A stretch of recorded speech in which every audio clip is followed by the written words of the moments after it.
नमस्कार, आप देख रहे हैं कैपिटल टीवी का खास शो महाराष्ट्र फाइल। आपके साथ मैं हूं हर्ष भारद्वाज। आपको बताएंगे कि आखिर क्यों उद्धव को ऑफर देकर खामोश है राज ठाकरे। आखिर किस मंत्री को संजय राउत ने बताया नचनिया।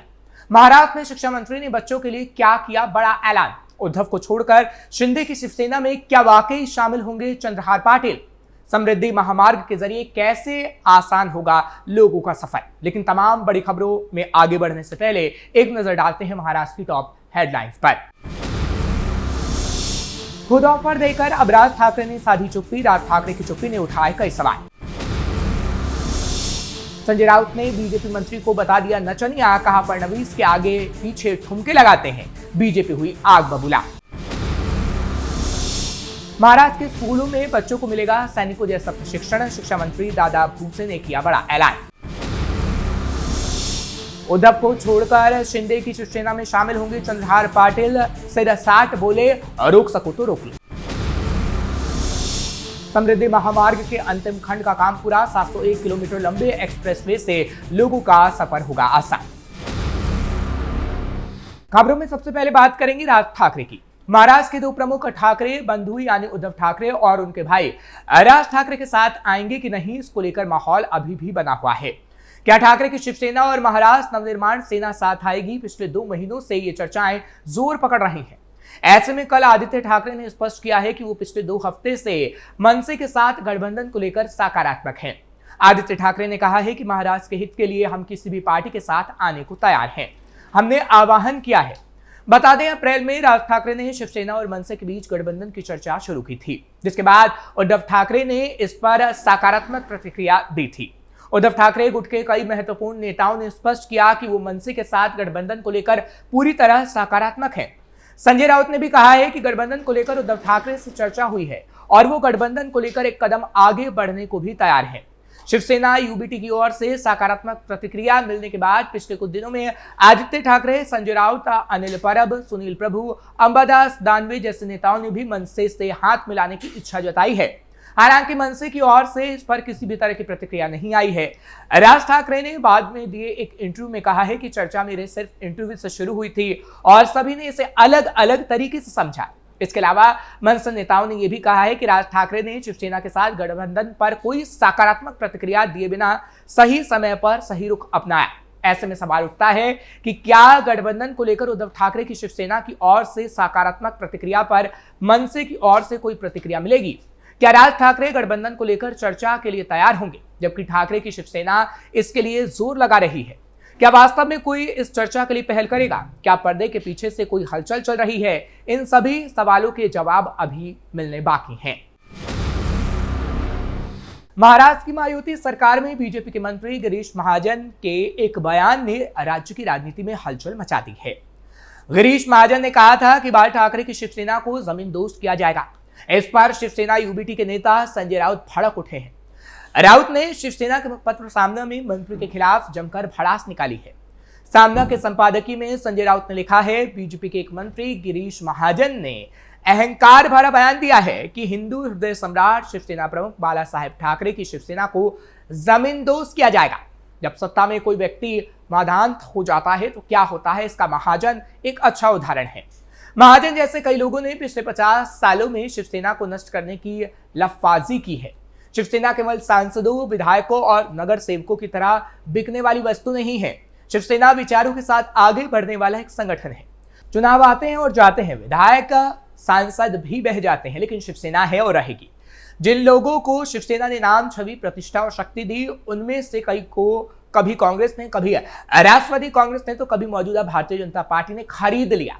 फिर भी शिवसेना है और रहेगी। गिरीश महाजन पर तीखा कटाक्ष करते हुए संजय राउत ने कहा कि वर्तमान राजनीति में गिरीश महाजन को नाच्या कहा जाता है और ये सच भी है। फडणवीस के आगे पीछे ठुमके लगाने के अलावा इस आदमी के पास कोई और उपलब्धि नहीं है। जामनेर निर्वाचन क्षेत्र का पूरा इलाका, जहां से ये सज्जन चुने गए हैं, आज भी बंजर और शमशान समान है। वहां लोगों को न्यूनतम नागरिक सुविधाएं भी उपलब्ध नहीं है। राउत ने कहा, अगर कल महाराष्ट्र में बीजेपी सत्ता खो देती है तो गिरीश महाजन बाढ़ फांद कर बीजेपी छोड़ने वाला पहला भाजपाई होगा। जब पिछली सरकार ने उनके कुछ कृत्यों की जांच शुरू की थी तो वो भाग गए थे, वो भूमिगत भी हो गए थे। डर के कारण उन्हें दिन में 4-5 बार पायजामे बदलने पड़ते थे और वो सरकार को संदेश दे रहे थे कि चाहे तो मैं राजनीति से अलग हो जाता हूं, लेकिन मेरी जांच बंद करवा दीजिए, मैं तो आपका ही हूं।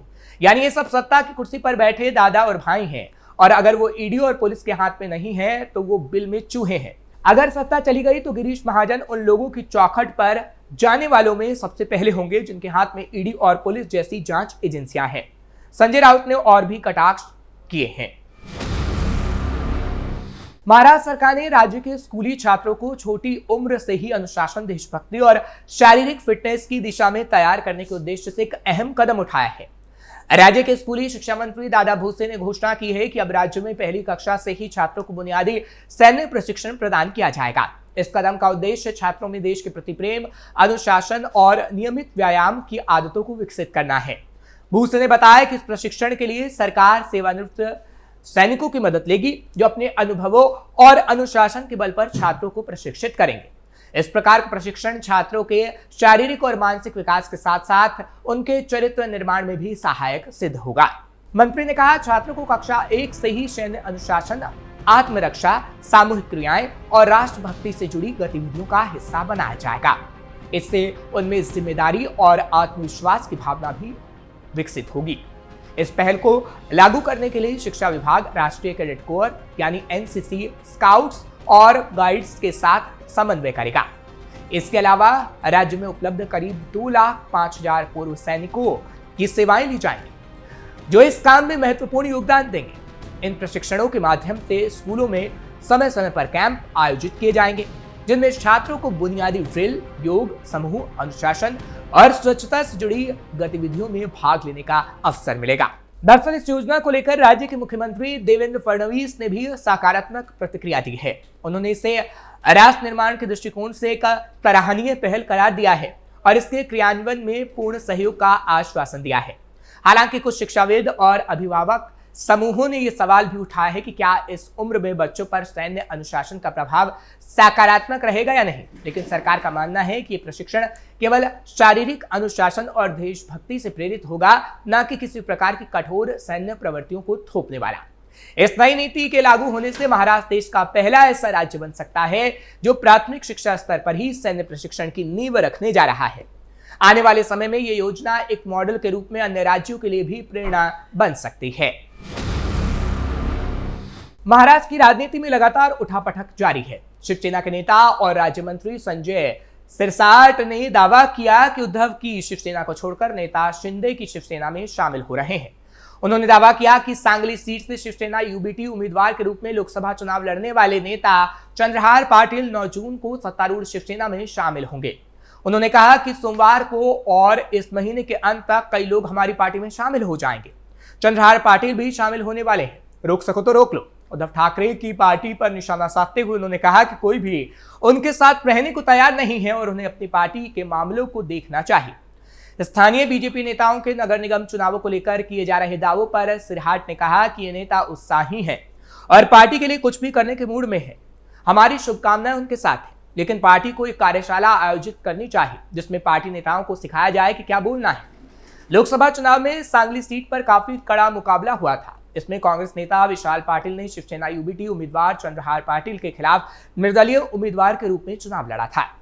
विशाल पाटिल ने बीजेपी के वर्तमान सांसद संजय काका पाटिल को हराकर जीत हासिल की, जबकि चंद्रहार पाटिल अपनी जमानत जब्त होने के कारण तीसरे स्थान पर रहे। समृद्धि महामार्ग के अंतिम चरण का काम पूरा हो गया है। नासिक के इगतपुरी से ठाणे के अमानी तक 76 किलोमीटर लंबे मार्ग का उद्घाटन अब होना है। गुरुवार 5 जून को मुख्यमंत्री देवेंद्र फडणवीस, उप मुख्यमंत्री एकनाथ शिंदे और अजित पवार नासिक के इगतपुरी में उद्घाटन समारोह में शामिल होंगे, जिसके बाद महाराष्ट्र सरकार की सबसे महत्वाकांक्षी एक्सप्रेसवे परियोजना पूरी तरह से चालू हो जाएगी।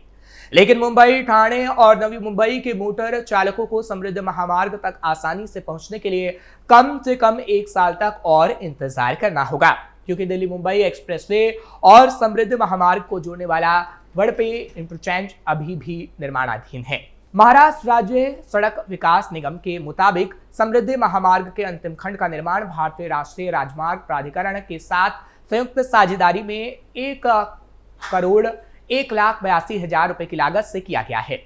यह महामार्ग खतरनाक कसारा घाट से होकर गुजरता है, जिससे मुंबई और नागपुर के बीच यात्रा करने वाले यात्रियों के लिए एक स्पीड और सुरक्षित मार्ग उपलब्ध होता है। नासिक और ठाणे के बीच यात्रा करने में अब महज समय 30 से 40 मिनट लगेगा, जो पहले जिगजैग घाट सेक्शन के जरिए 90 मिनट से ज्यादा लगता था। नागपुर ठाणे की पूरी यात्रा अब सिर्फ 8 घंटे में पूरी हो जाएगी, जबकि पहले इसमें 16 घंटे लगते थे।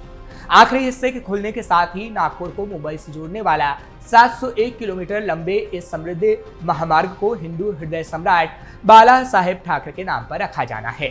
फिलहाल ये एक्सप्रेसवे नागपुर से नासिक के इगतपुरी तक 625 किलोमीटर का कॉरिडोर चालू है।